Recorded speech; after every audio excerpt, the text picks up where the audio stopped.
Kasi nakalagay dito, pastors eh. Hindi naman sinabi dito, and I will give you pastor. No? Kasi kung pastor kasi yung ginamit dito, ibig sabihin, ang Panginoong Kristo lang to. So nakalagay dito, pastors. Ibig sabihin, marami pong mga pastor. May mga pastor talaga na ibinigay ng Diyos. No?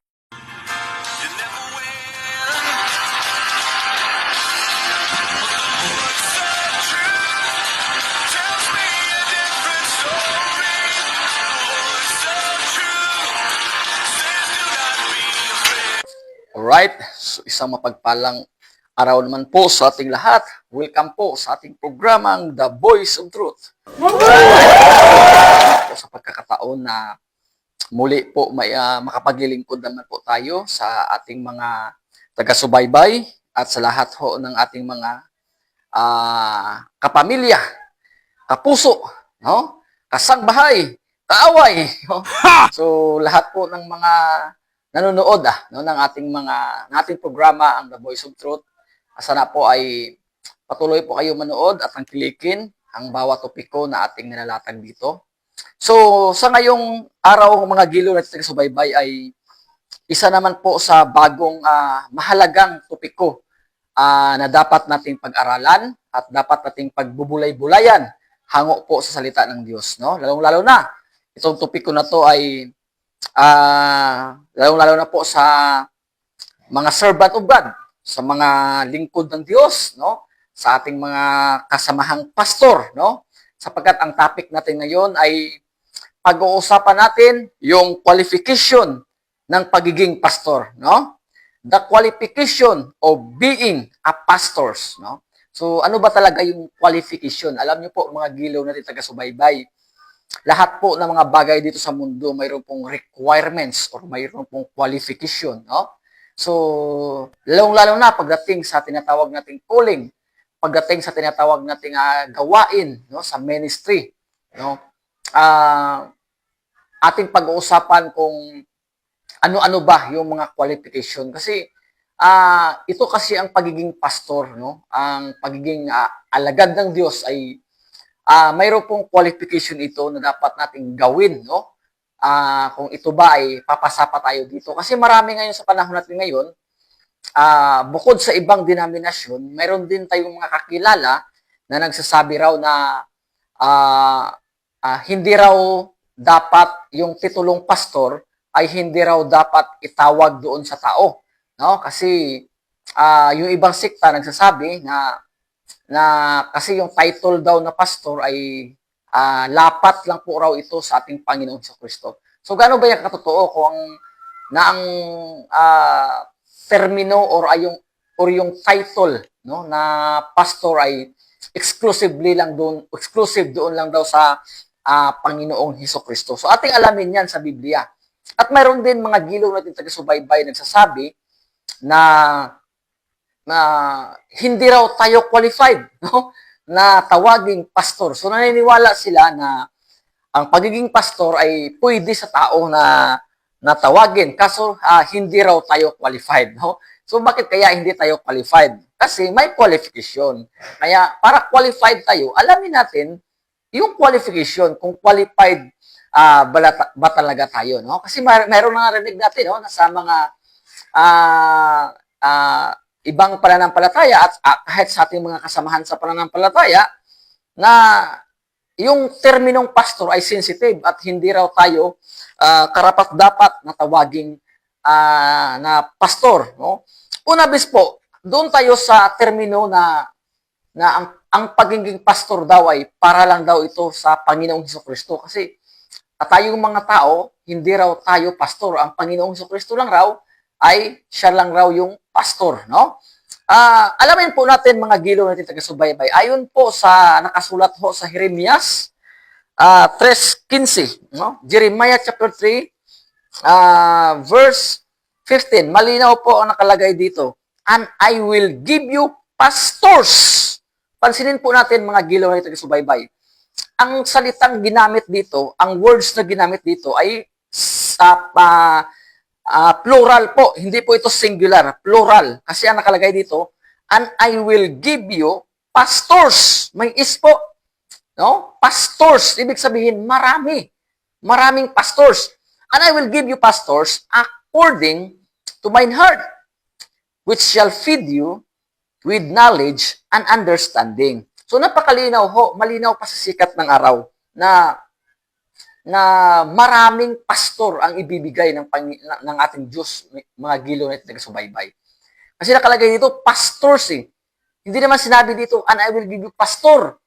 No? Kasi kung pastor kasi yung ginamit dito, ibig sabihin, ang Panginoong Kristo lang to.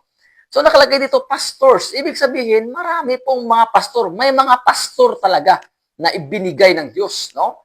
May mga pastor talaga na title na gagamitin ng isang tao, ng lingkod ng Diyos, na ibinigay ng Diyos. Kasi nakalagay dito, and I will give you pastors. No? Hindi sinabi, and I will give you pastor. No? Sa Tagalog, ang salin dyan, bigyan ko kayong mga pastor. No? Ibig sabihin, maraming mga pastor. No? So, kung ito ang sa Jeremiah chapter 3 verse 50, kung lapat lang po ito sa Panginoong Kristo, ilan ba ang Panginoong Kristo? Di ba, isa lang ang Panginoong Kristo? Oh. So, dapat, singular din dapat kung ang terminong pastor, kung para lang sa Panginoong Kristong title na to, dapat singular din ang nakalagay dito. Ay, nakalagay dito plural eh. Pastors. No? So, ibig sabihin, mayroon talagang mga pastors. No? Kaya sinabi ng Ephesians chapter 4, no? Verse 11, mayroon iba't ibang calling, mayroon evangelists, apostles, prophet, teacher, pastors. So, mayroon talagang mga pastor talaga, mga gilo na taga-subaybay na title na dapat ating tawagin. No? Kasi, sabi ay wag tayo magpapatawag pastor sapagkat para lang yan sa Panginoong Kristo. Kaya ang tawagan natin ay Brad lang. Saan mo naman nabasa, mga gilo na taga-subaybay? Basahin nyo nga sa Biblia. Kung nag-state ba yung Bible, kung mayroon bang talata sa Bible na nakalagay na, ang tawag natin dapat Brad lang. Mayroon ba? Mayroon ba nun? Mayroon bang talata na nagsasabi na huwag kayong papatawag na pastor, dapat yung papatawag sa inyo, Brad na lang, brother and sister. Mayroon ba yon? Oh? Nakalagay dyan sa Biblia, yung mga kapatiran, in-address siya na Apostol Pablo, brethren. And I will beseech you, therefore, brethren. No? Ang ibig kasi sabihin ng brethren means brotherhood. Diyan yung galing sa tiling brotherhood. Ibig sabihin, magkakapatid. No? Pero yung salitang pastor po, mga giliw natin taga-subaybay, pasok po ito sa katawagan ng mga lingkod ng Diyos. Kasi ang ibig sabihin kasi ng pastor, mayroon kang pinapastoran. Ibig sabihin, mayroon kang mga inaalagaan. Kasi hango po ito sa salitang Greek na poimen. Ang ibig sabihin kasi ng poimen means shepherd. No? Kasi ang shepherd kasi, yan yung pastor. Sa Tagalog, ang tawag yan is pastol. No? So yung shepherd or yung pastor, dapat mayroon yan inaalagaan na mga tupa. So, mayroon yan, kasi yung trabaho kasi ng mga unang lingkod ng Diyos, gaya nila Moses, no? Halos lahat ng mga lingkod ng Diyos sa panahon ng Old Testament, shepherd eh, no? Kaya doon sa panahon ni Jose, no? Pag ang sabi ng parao ni Jose, no? Pag tanong sila kung anong trabaho ng mga magulang natin, sabihin mo kami ay mga shepherd. So ano yan, kumbaga, nasa dugo na ng mga Israelites o ng mga unang lingkod ng Diyos na sila talaga ay mga shepherd, no? Nag-aalaga ng mga tupa. So, ang terminong pastor, mga gilo natin sa subaybay, pasok po ito sa katawagan ng mga lingkod ng Diyos. Kaya, yung iba kasi, no? Kumbaga, parang atras abante pa no? Na yung magamit ng terminong pastor kasi hindi raw qualified, no? Kaya mamaya alamin natin yung qualification kung ikaw ba pasok ka sa qualification o hindi. No? So yung salitang pastor ay hango po ito sa salitang Greek is poimen. Ang ibig kasi sabihin ng poimen, shepherd means taga-alaga ka ng mga tupa. O ikaw yung taga-alaga. Kasi in synonymous naman, in a metaphor, in a symbolical, ang mga pastor, mayroon dyan inaalagaan ng mga congregation. No? Mayroon yung mga nagsasalita kami ng salita ng Diyos sa congregation. Kumbaga, yan yung pinaka-spiritual food. Sabi ng Matthew chapter 4 verse 4, no? Spiritual food. Kaya finifida namin yung mga mga membro sa loob ng iglesia. No? So kaya mga gilaw natin taga-subaybay, hindi po tayo mag-aatubili.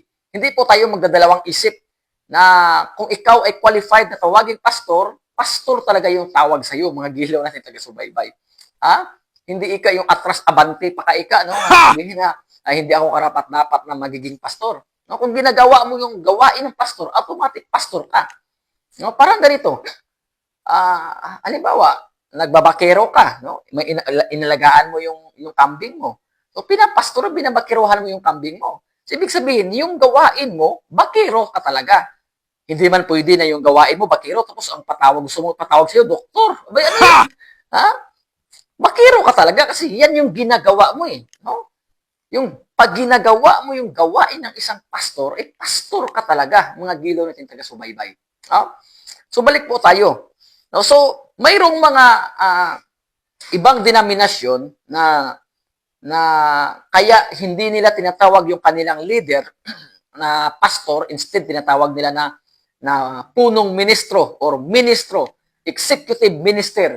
Yung iba naman, brother lang ika, no? Brother lang.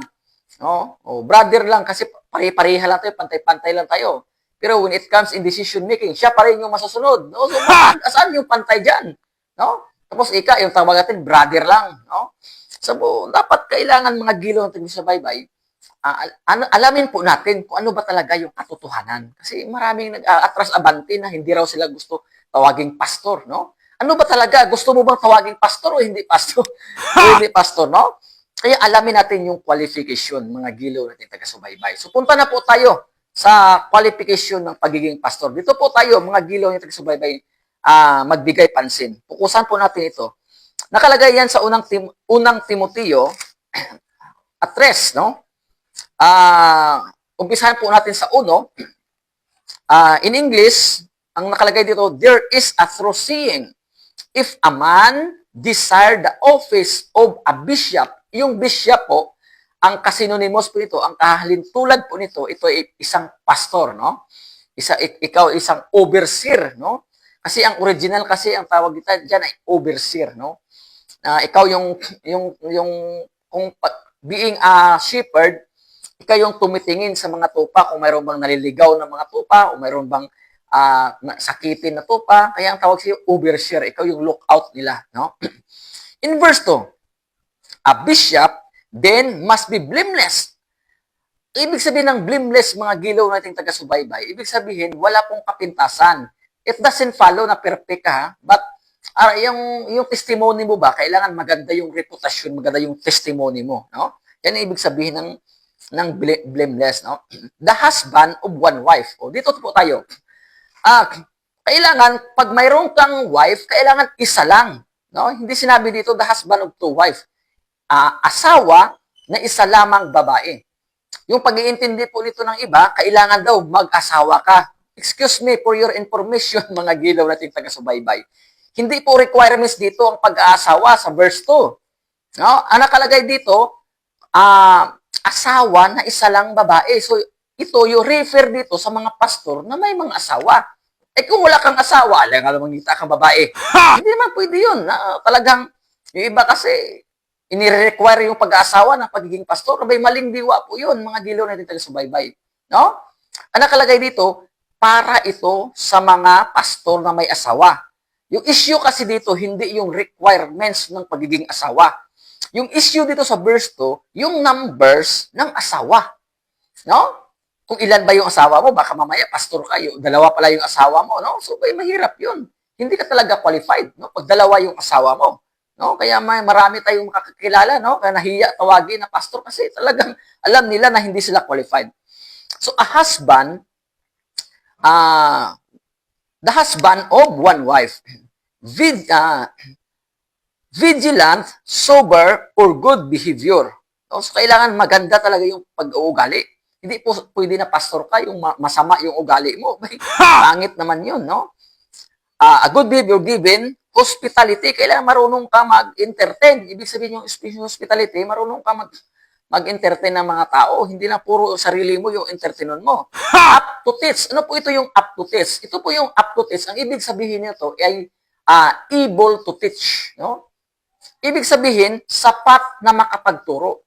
No? Hindi pwede na pastor ka, hindi ka nagtuturo or kaya wala kang alam sa Biblia, ay anong ituturo mo? Nagpastor ka pa, no? Dapat doon ka na lang siguro sa PC. Ano ba yung PC? Yung planting kamote raw. Ang sabi nila, no? Imbis na preach Christ, ang sayo ay planting kamote, no? So, kailangan yung pagiging pastor, may alam ka pagdating sa salita ng Diyos. Spiritual po ito, mga gilaw na taga-subaybay. Baka nakalimutan po natin. Yung dinidil natin dito sa mga tao, spiritual. Salita ng Diyos. Biblia po. Kung ikaw na pastor ay hindi ka sapat, hindi ka marunong magturo, wala kang alam sa Biblia, abay nagpastor ka pa. No? O, ano lang pala yung habol mo sa pagiging pastor? No, yung authority, no? Yung respect ng mga tao kasi marami tayong kakilala, no? Maraming mga pastor, would you respect in my fellow pastors, ha? Marami ngayong mga pastor na gusto lang nila tawagin na pastor for the sake na irespeto sila ng tao. Kasi masarap kasi pakinggan pag tinatawag ka na pastor, no? Parang ano talaga no? Parang pare, no? Parang father, no? Parang kagalang-galang kayo, no? Would you respect in my fellow pastor, no? Mayroon naman talaga pastor na tapat talaga sa tungkulin, pero mayroon talagang pastor na hindi talaga qualified. At mayroon talagang pastor na kung ano-ano lang ginagawa, no? Tinawag tayo ng Diyos upang magbahagi ng salita ng Diyos. Yan yung pinaka-main purpose ng pagiging pastor, no? Kailangan sapat na makapagturo. Kailangan, kung makapagturo ka, kailangan may alam ka. Hindi naman pwede magtuturo ka na wala kang alam. Alin pong kaalaman ang tinutukoy dito? Kaalaman po pagdating sa salita ng Diyos, no? Kasi yung tinuturo natin, ito yung spiritual food. Tinuturo natin, ito yung Biblia, yung salita ng Diyos. No? Kailangan may alam ka. Kaya nga dapat, being a pastor, araw-araw po tayo, halos lahat po ng schedule sa buhay natin, mag-aral po tayo ng salita ng Diyos. Yan pong ibig sabihin ng up to teach, no? Sapat na makapagturo. In verse 3, not given to wine. So, ibig sabihin, hindi ka lasinggo. No? Iba kasi yung umiinom ka ng alak, iba yung lasinggero ka talaga. No? Kasi sa kultura kasi ng Israel, doon sa klima ng Israel, kailangan may mga wine kasi yan doon kasi malamig yan doon based in our culture, no? Kailangan yung pagiging masubrahan ka kasi kumbaga sa karami mo kasi sa katitik ng alak, ay malalasing ka noon. Abay, hindi, bawal naman ganoon. Walang pastor na lasinggero, mga giliw at bye no? Not given to wine, no striker, nor greedy, or filthy lucre. So, hindi ka po madamot. Iba yung, pangit naman yung pastor ka, madamot ka. No? But patient, not a brawler, not covetous.